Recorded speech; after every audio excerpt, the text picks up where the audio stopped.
We are excited, very, very excited to talk about this topic. To talk about this, for whatever reason, that sounded weird in my head, but that doesn't take away from the fact that we are still very excited to be here and to talk to you about the Milwaukee Brewers Mount Rushmore. Brad and I, for those of you that don't know, who haven't watched any of our Mount Rushmore videos before, we have been moving through each franchise and determining who are the four names you cannot tell the franchise history without mentioning.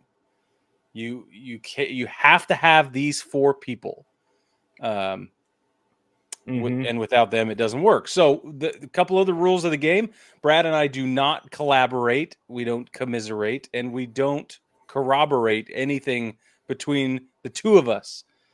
We build our lists independently, and we very often overlap on at least one.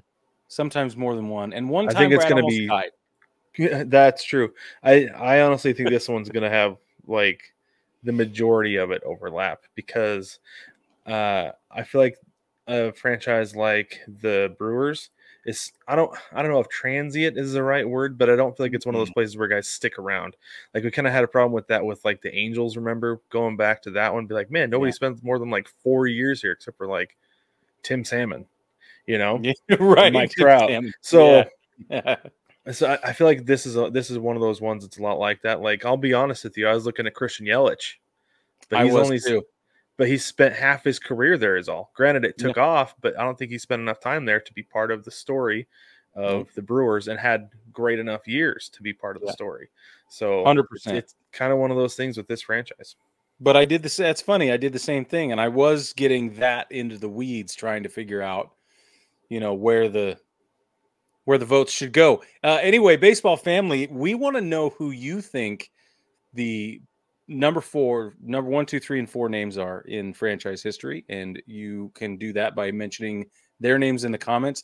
Play along with us, and you can pause this and take a minute and see if you agree with us or not, or go ahead and hand jam some names on your napkin right now. But here's what we're going to do. The team has operated under 2 different names throughout the franchise's ownership. They were an expansion team in 1969, 68, 69. 69. They were in Seattle. They were the Seattle Pilots. That lasted about as long as cup of coffee. That's what I was going to say. I just couldn't find a way to word it just right. It was very short. Which is sad, but also brought the Milwaukee Brewers into existence. Now, paved the way for the Mariners. Exactly. So don't get it confused. The Braves were in Milwaukee until like 64. I think it's 64, and then Milwaukee was without a franchise for a while when the Braves moved to Atlanta. Seattle Pilots were formed in 69. They came into Milwaukee, I think, in 70. Yeah, they were only in Seattle for 1 year. Yeah. And Seattle really holds on tight to the Pilots, clearly, because look at your hat. Despite everything being in Milwaukee, holding on tight to the Pilots.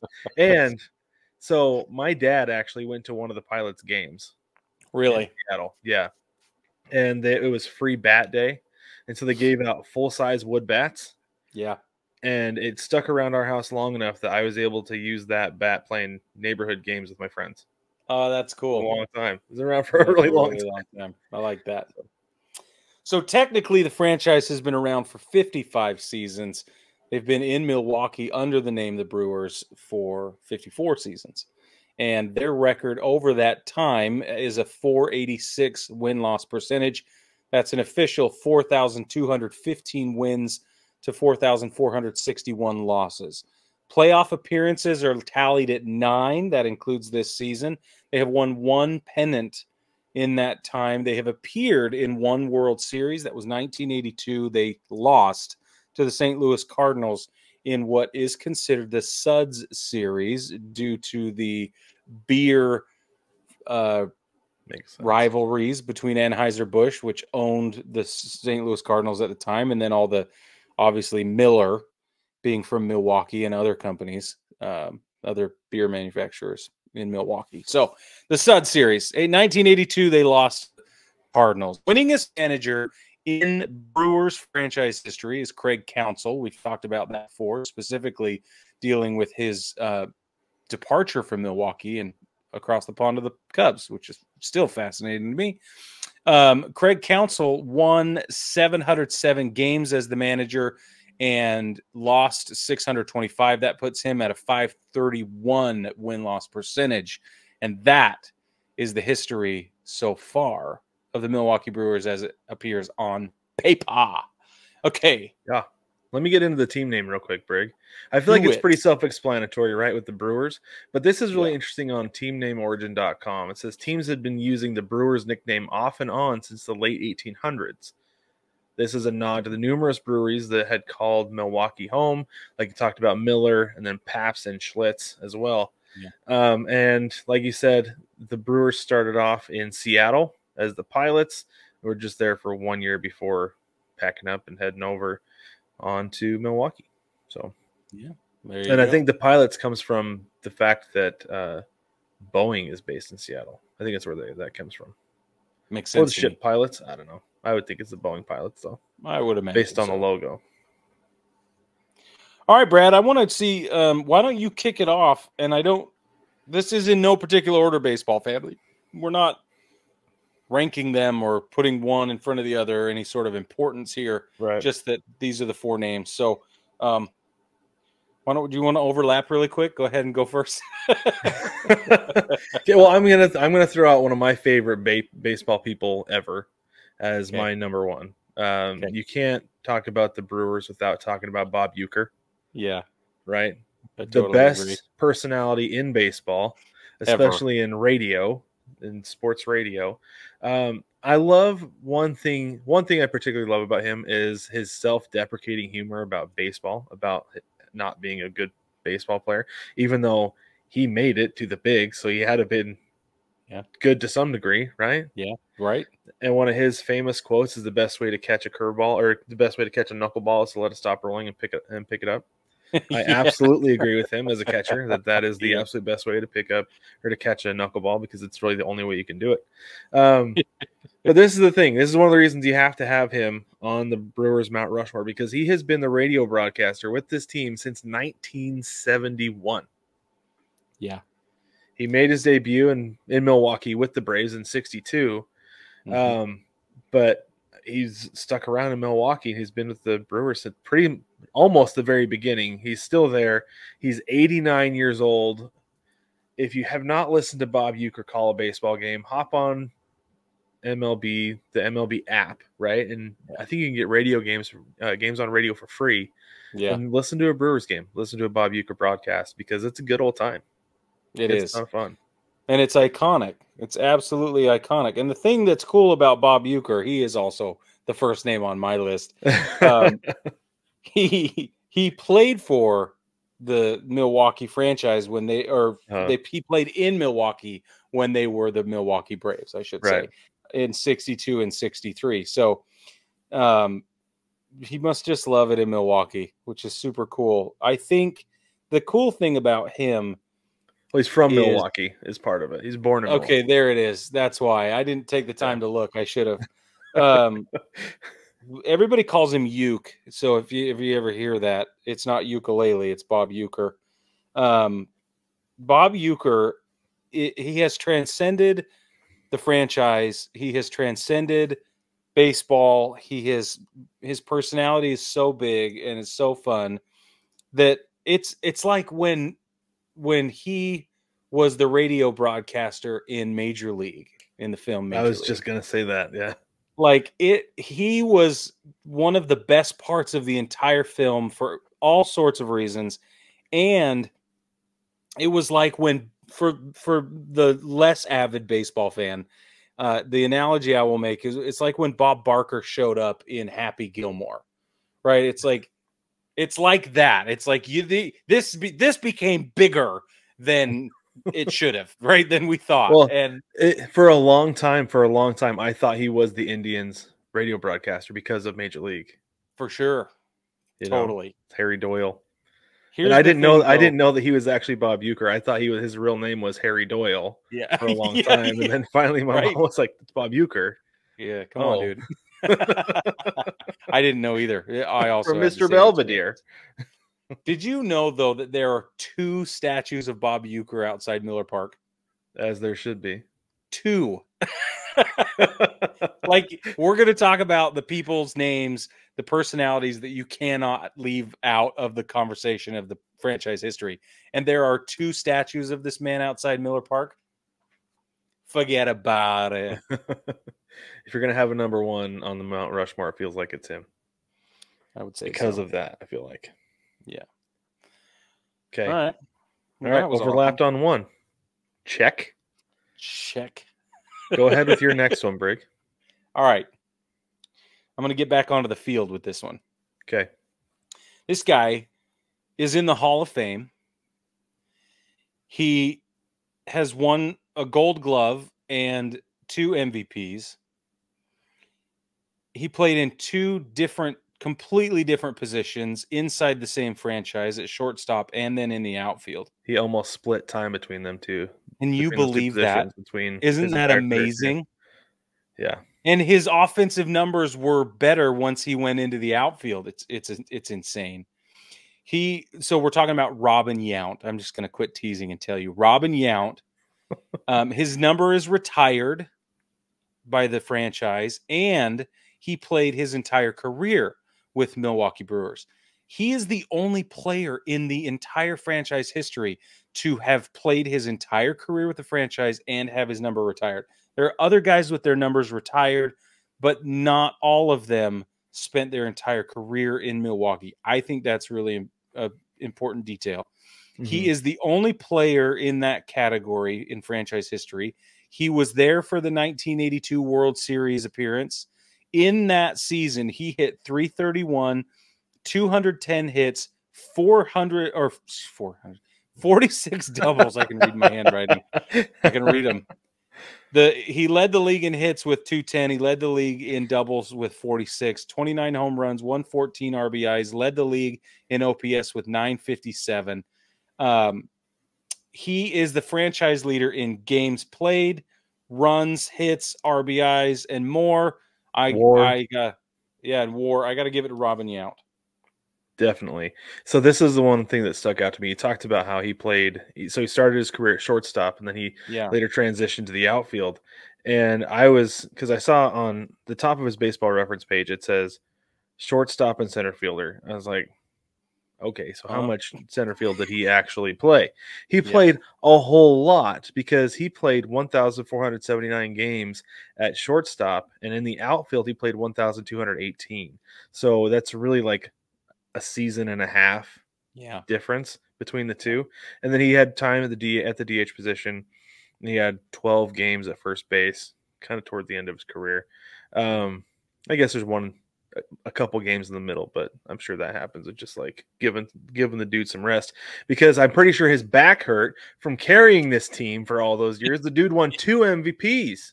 Yeah, that's crazy. For a team that made 1 World Series appearance, not just in his career, but in franchise history, the fact that he was able to get 2 MVPs out of it. Robin Yount is a name that I have heard over the years, and people talk, Robin Yount, but I never had actually taken the time to look up the magnitude of his career until I was prepping for this episode. Yeah. And the dude was amazing. Like, was a legitimate stud on this team, and I'm sure the reason they kept him around is because they're like, we absolutely have to keep him around to do everything. Well, and not only that, but so he spent his entire 20-year career or whatever in Milwaukee, because he was a full-time big leaguer at age 18. Yes, that's what I was gonna say. He made his debut at 18. He's 18 years old and 201 days. Yeah, he was 18. Oh, that's amazing. Yeah. And to be an immediate contributor, it's crazy. It's crazy. Yeah, I saw looking down his stat sheet, because I didn't see when he had made his debut from the beginning. And I was like, played 20 years with Milwaukee, thinking, okay, he probably wrapped it up at like 41. No, his last season was his age 37 season. Yeah. No, if you want a blueprint of how to do it, just do that way. Like whatever he did, that's probably the right way to go. It's amazing. I love it so much. Yeah, I do too. All right, man. Okay. All right. You ready for our next overlap?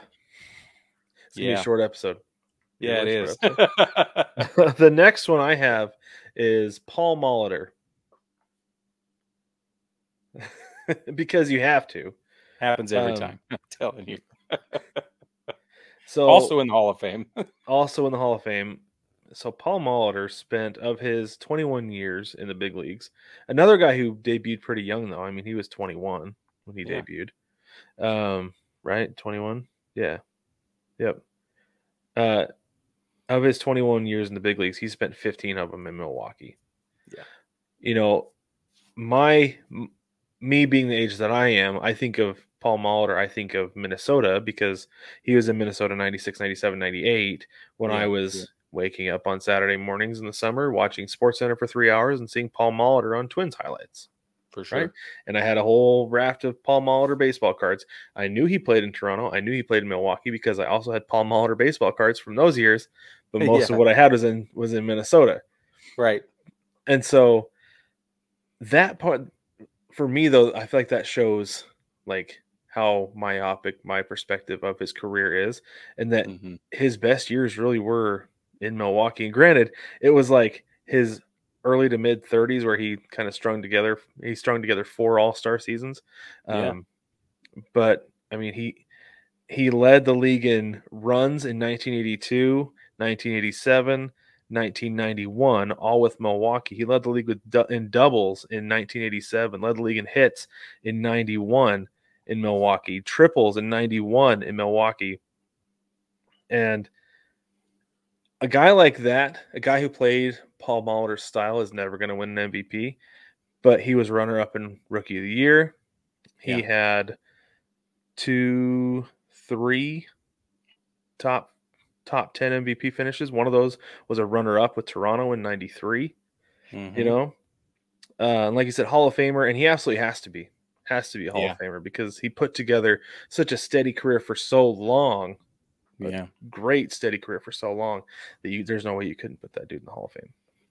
So he led the American League back when the Brewers were in the American League. He led the American League in 5 different categories at least once, according to some of the research.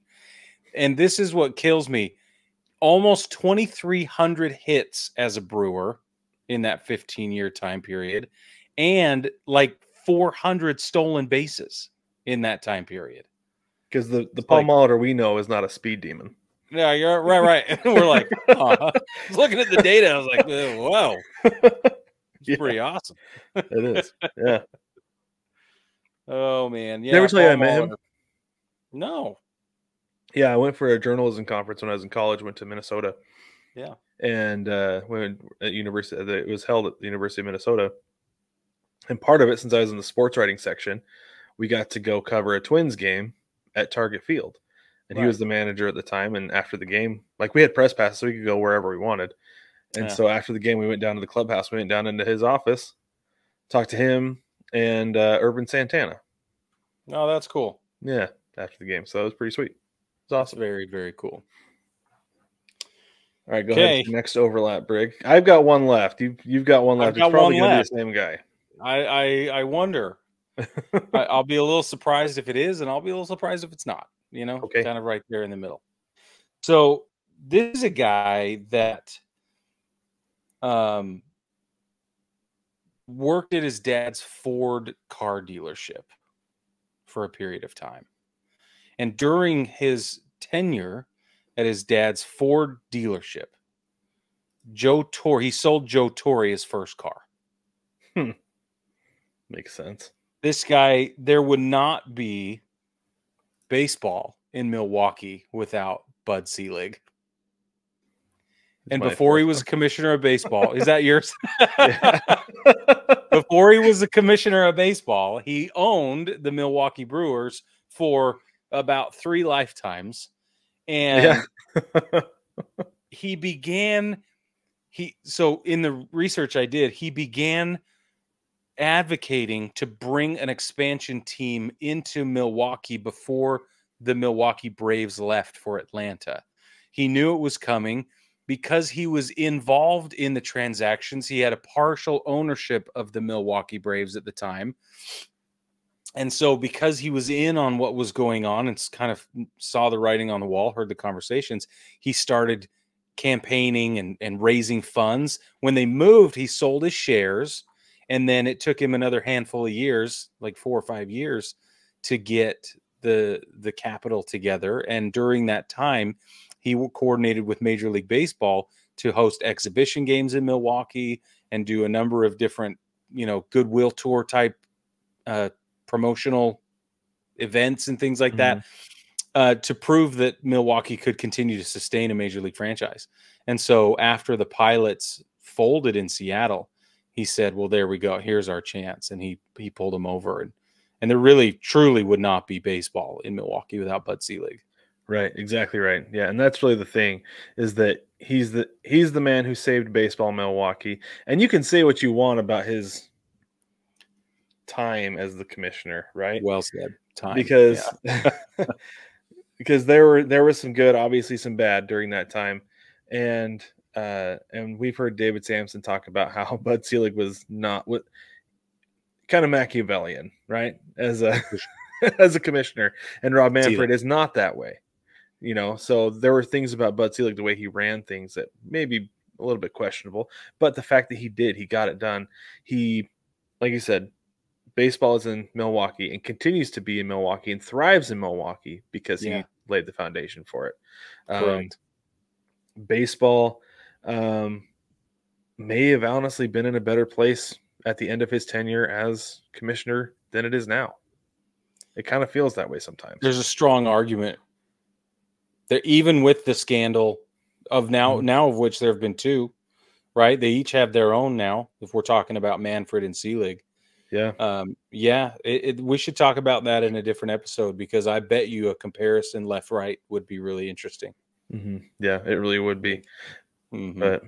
But yeah, so yeah, he's definitely a guy you have to have on the Mount Rushmore. Should we see what ChatGPT said about? Yeah, I really want to know. Okay, I've been waiting this whole time.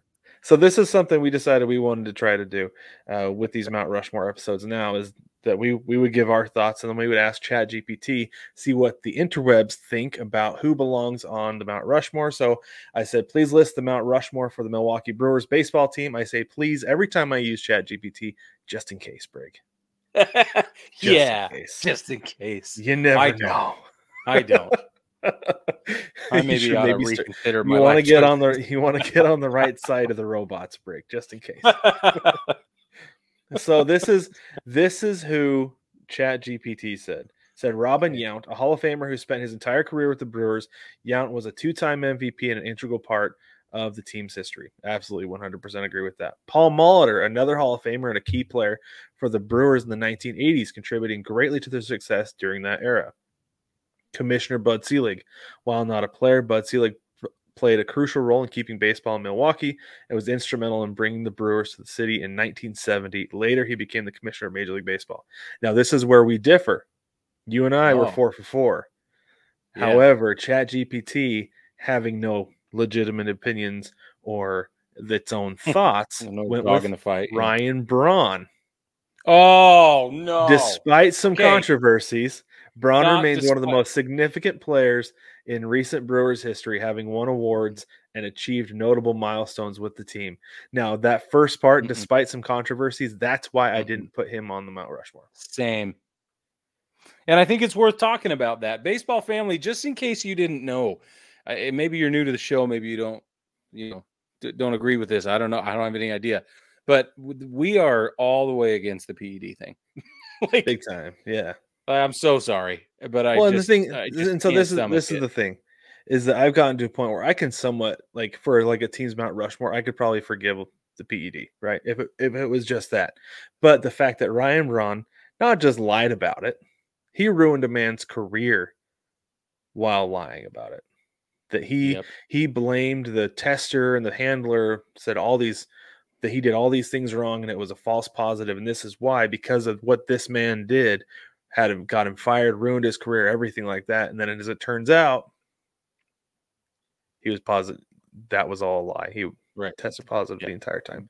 Biogenesis. But But he got guys like Aaron Rodgers was like swearing on his career to defend Ryan Braun. I know. You know, all these people were coming out of the woodwork like, I know this guy. There's no way. Well, it turns out you don't know him at all. Right. We're not well enough. Yeah. Yeah, I don't. I mean, there's an argument for Ryan Braun, and there's a number of arguments, but as soon as I'm like, nope, sorry, man. Because I mean, you look at the Brewers franchise page, and he's what, like number 3 in WAR all time. Yeah, right. Yeah, behind Yount and Molitor, it's Ryan Braun. Yeah. And so I get the argument. I absolutely understand the argument because he spent his whole career there as well, and had a great career. We know why. See, there it is. I can't go there. Can't let myself go there. I don't have any problem with anybody else going there, but I'm not doing it. I can't. Right. Yeah, no. Gotta draw a line somewhere. And that's why I didn't include him. Yeah, same. You could chat GPT for sparking some conversation. Yeah. Baseball family, what do you think, though? We want to know, do you think, despite the controversy, as ChatGPT said, that Ryan Braun actually does belong on the Milwaukee Brewers Mount Rushmore? Is that a name? And this is where the argument, I think, gets more interesting semantically. Is that a name you cannot talk about the franchise without mentioning? It's an interesting question. Let us know what you think.